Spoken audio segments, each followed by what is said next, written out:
Rejoignez dès à présent la grande famille des abonnés de votre chaîne Sika TV sur les réseaux sociaux. Sika TV, le vrai visage de l'actualité en Afrique, est en direct et en replay sur YouTube. Abonnez-vous et cliquez sur la cloche de notification pour ne rien rater. Nous sommes également présents sur Facebook et sur Twitter.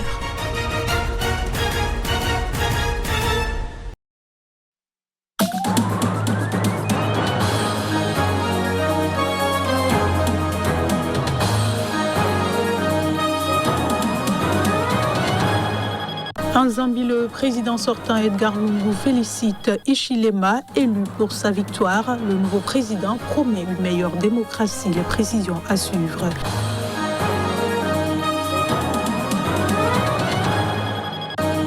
Remaniement ministériel à Madagascar, le président Razoel annonce dimanche soir la composition d'un nouveau gouvernement après avoir suspendu tous les ministres mercredi dernier.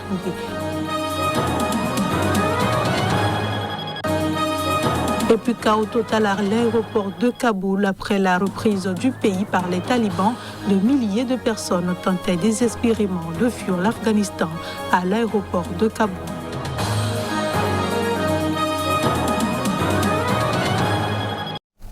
Bonsoir à tous et merci de votre fidélité à ce rendez-vous d'information. En Zambie, le chef de l'opposition Hakainde Hichilema a remporté l'élection présidentielle avec plus de 2,8 millions de voix. C'est ce qu'a annoncé la commission électorale dans la nuit de dimanche à lundi. Les précisions. La Zambie a un nouveau président. L'opposant historique Hakainde Hichilema, homme d'affaires autodidacte, a remporté un total de 2 801 757 suffrages contre 1 814 201 pour le président sortant Edgar Lungu. C'est ce que l'on peut retenir de l'annonce faite par Esau Choulou, président de la commission, dans la nuit de dimanche à lundi matin devant la presse. Une seule des 156 circonscriptions du pays d'Afrique australe n'a pas officiellement été dépouillée, mais la commission a estimé que quels que soient ces résultats, cela ne risquait pas d'influer sur la victoire de Hichilema. L'opposant historique, surnommé HH, bat ainsi de près d'1 million de voix le président sortant Edgar Lungu, qui dirige le pays depuis 2015, grâce à une forte participation et sur fond d'inflation et de difficultés économiques. C'était la troisième fois que Hichilema affrontait Edgar Lungu dans les urnes. En 2016, il avait perdu de seulement 100 000 voix. Dans la capitale Lusaka, des centaines de participants s'étaient déjà rassemblés plus tôt dans la soirée, notamment devant la maison de Hichilema. Habillés de rouge, couleur de son parti, l'UPND, ils ont dansé, klaxonné, fêté la victoire avant même les résultats définitifs, tant Hakainde Hichilema semblait assuré de l'emporter. Et le président zambien Edgar Lungu a concédé la défaite lundi à la mi-journée dans un discours félicitant son rival de toujours Hakainde Hichilema, homme d'affaires autodidacte de 59 ans pour sa victoire à la présidentielle. Je veux féliciter mon frère Hakainde Hichilema, président élu, qui devient le 7e président de la République de Zambie, a déclaré Lungu, qui dirige le pays depuis 6 ans. Il a promis de se conformer à la Constitution pour permettre une transition pacifique du pouvoir. L'opposant zambien Hakainde Hichilema, élu président de la Zambie, a dénoncé le régime brutal de son prédécesseur Edgar Lungu et promis une meilleure démocratie lors de son premier discours. Il a assuré que le changement est arrivé. Je vous invite à suivre un extrait de ses propos. My fellow citizens of Zambia, Mes chers concitoyens, citoyens de la Zambie, c'est avec beaucoup d'honneur, d'humilité et de gratitude que je me tiens devant vous aujourd'hui pour vous dire le changement est arrivé. change is here.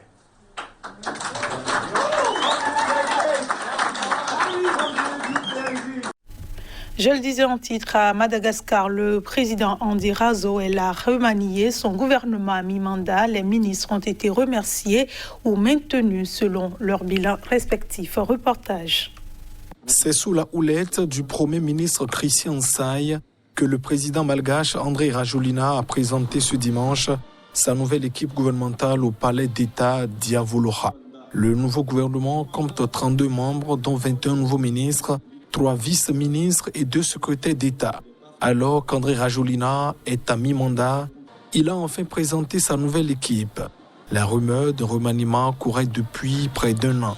Christian Nsai, le Premier ministre, en place depuis 2018, est finalement reconduit. Les ministres ont été remerciés ou maintenus selon leurs bilans respectifs.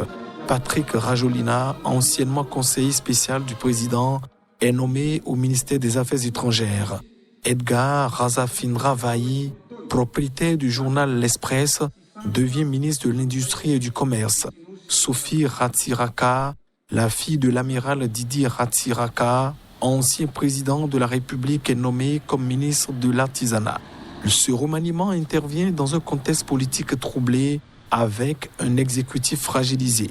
Il y a 3 semaines, la justice a suspecté 2 Français de vouloir renverser le régime. Les 2 hommes sont actuellement en détention préventive. 19 feux restaient actifs dimanche dans plusieurs régions du nord de l'Algérie, mais selon les autorités, les gigantesques incendies qui ont fait au moins 90 morts en moins d'une semaine sont toutefois en régression, notamment à Tizi Ouzou. Les équipes de la protection civile continuent de lutter contre 19 incendies, dont 10 préfectures, dont 6 à Béjaïa et 3 à El Taf, selon l'organisation qui a en revanche précisé qu'il ne restait plus que 2 incendies à maîtriser à Tizi Ouzou, région de Kabylie qui a enregistré les plus grands feux et les plus importantes pertes humaines. Au total, ces dernières 24 heures, les unités de la protection civile ont réussi à éteindre 33 incendies, dont 12 préfectures, dont 17 dans le seul secteur de Tizi Ouzou, d'après la même source. Pour combattre les flammes, l'armée a mobilisé des hélicoptères russes, en plus de 3 hélicoptères bombardiers d'eau de la protection civile algérienne.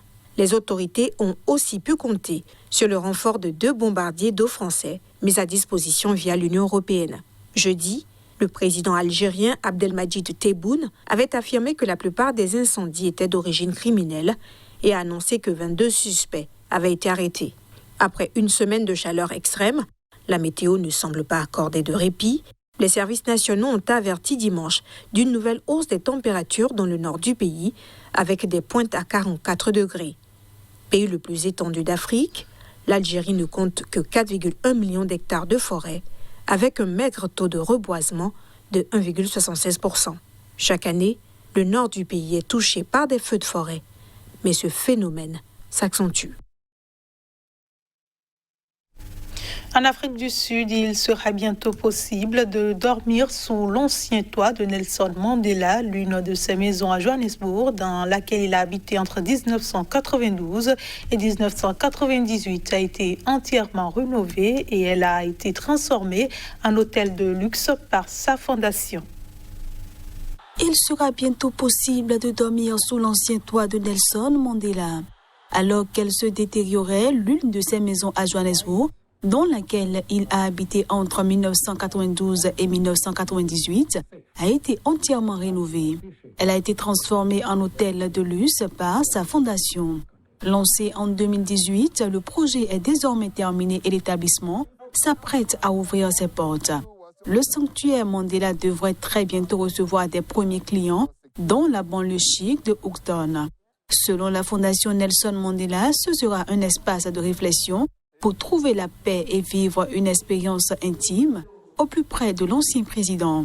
C'est en effet entre ces murs que Madiba a habité durant ces années de présidence. Une vie plutôt solitaire alors qu'il venait de se séparer de sa femme, Winnie. Le père de la nation arc-en-ciel y avait déjà accueilli de son vivant des invités prestigieux comme Bill Clinton ou Michelle Obama. Et désormais, le lieu peut recevoir jusqu'à 18 personnes.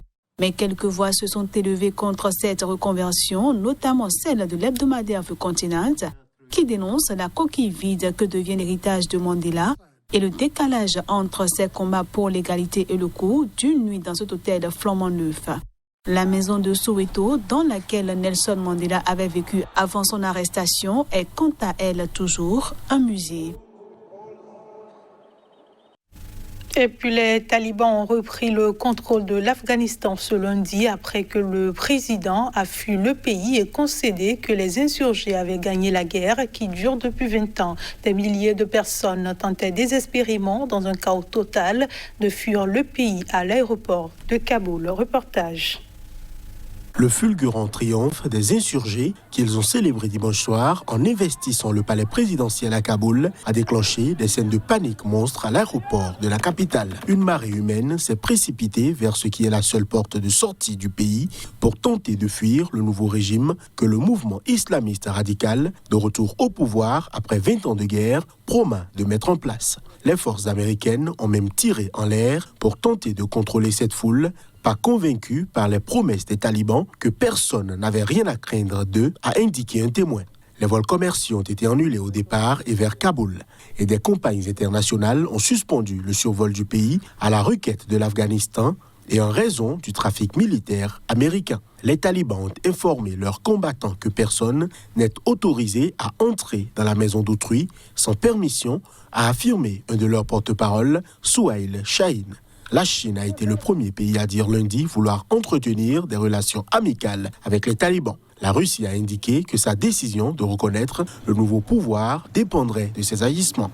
A contrario, le ministre britannique de la Défense, Ben Wallace, a estimé que ce n'était pas le moment de reconnaître le régime taliban. Il a aussi qualifié leur retour au pouvoir d'échec de la communauté internationale. Le drapeau américain a été retiré tôt lundi de l'ambassade des États-Unis à Kaboul et mis en sécurité avec le personnel de l'ambassade regroupé à l'aéroport dans l'attente d'une évacuation, ont annoncé le département d'État et le Pentagone. Les Américains ont envoyé 6 000 militaires pour sécuriser l'aéroport et évacuer quelques 30 000 Américains et civils afghans ayant coopéré avec les États-Unis qui craignaient les représailles des talibans. Ahmad Massoud, fils du commandant Ahmed Shah Massoud, assassiné en 2001 par Al-Qaïda, a appelé lundi ses compatriotes à le rejoindre pour résister aux talibans qui sont en train de prendre le pouvoir en Afghanistan, tout en pressant les amis de la liberté étrangère d'aider son pays.